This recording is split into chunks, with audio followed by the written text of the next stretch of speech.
బంగ్లాదేశ్లో ఏం జరుగుతుంది? హిందువుల పట్ల ఇంత ద్వేషం ఎందుకు? హిందూ దేవాలయాల మీద ఉచ్చపోస్తున్న ముస్లిమ్స్ వినడానికి కంపరంగా ఉంది. మీకు ఎలా ఉందో నాకు అలాగే ఉంది. మొన్న వినాయక చవితి జరిగితే ఒక స్టూడెంట్ బంగ్లాదేశ్లో హిందూ స్టూడెంట్ కర్ర తీసుకొని వినాయకుడి దగ్గర నిలబడ్డాడు. వినాయకుడి బొమ్మ దగ్గర నిలబడ్డాడు. ఎవరు దాడి చేయకుండా ఉండడానికి, కోతులను కొట్టడానికో కుక్కల్ని తొలడానికో కాదు. బంగ్లాదేశ్ ముస్లిమ్స్ ఎవరైనా వచ్చి ఆ వినాయక విగ్రహాన్ని పడగొట్టి వీన్నేమైనా చేస్తారేమో అని సెక్యూర్గా ఉన్నాడు. బంగ్లాదేశ్లో Telugu employees, state government employees అలా ఎవరైనా ఉంటే, వేరే ప్రైవేట్ జాబ్స్ ఏవైనా చేసేవాళ్ళు కూడా ఉంటే, వాళ్ళు హిందువులని తెలిస్తే వాళ్ళతో బలవంతంగా రిజైన్ చేపించేసేసి పంపించేస్తున్నారు. హిందువుల పట్ల ద్వేషం,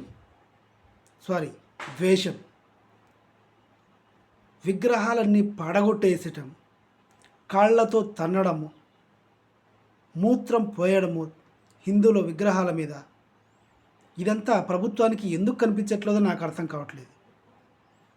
వాళ్ళ మతాన్ని వాళ్ళు గౌరవించుకోవచ్చు, ఇంకో మతాన్ని ద్వేషించే హక్కు ఎవరికీ లేదు. మీ దేశంలో మీ మతం వాళ్ళే ఉండాలి అనుకుంటే పరాయి మతస్థుల్ని పంపించేసేయచ్చు, నో ప్రాబ్లం. బలవంతంగా కొట్టి తిట్టి విగ్రహాల మీద టాయిలెట్స్ పోసి ఉమ్మేసి ఇంత రోత చేయాల్సిన అవసరం లేదు. దీన్ని సీరియస్గా తీసుకోవాలి కదా మోడీ గవర్నమెంట్. జిఎస్టీ పెట్టాడు, ఎందుకు పెట్టాడో తెలియదు. 500 నోట్లు 1000 రూపాయల నోట్లు బ్యాన్ చేశాడు. కామన్ మ్యాన్కి నష్టమే తప్ప లాభం లేదు. ఈరోజు కామన్ మ్యాన్ బంగ్లాదేశ్లో బ్రతకలేని పరిస్థితి. నష్టపోయేది కామన్ మ్యానే. ఒక సాధారణ ఉద్యోగి దెబ్బలు తింటున్నాడు, రక్తం ఓడుస్తున్నాడు.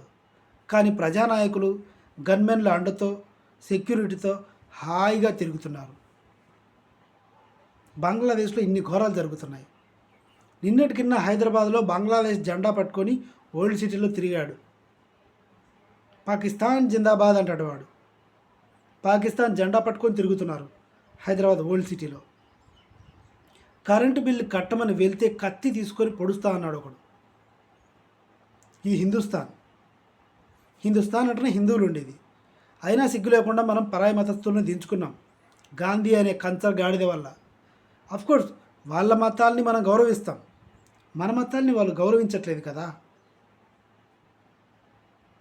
ఇక్కడ ఇంకొక విషయం చివరిగా చెప్పాల్సింది ఏంటంటే, పాకిస్తాన్ చేతిలో ఉన్న బంగ్లాదేశ్ని యుద్ధం చేసి మరీ మనం విడదీసి బంగ్లాదేశ్కి స్వాతంత్రాన్ని ఇచ్చాం.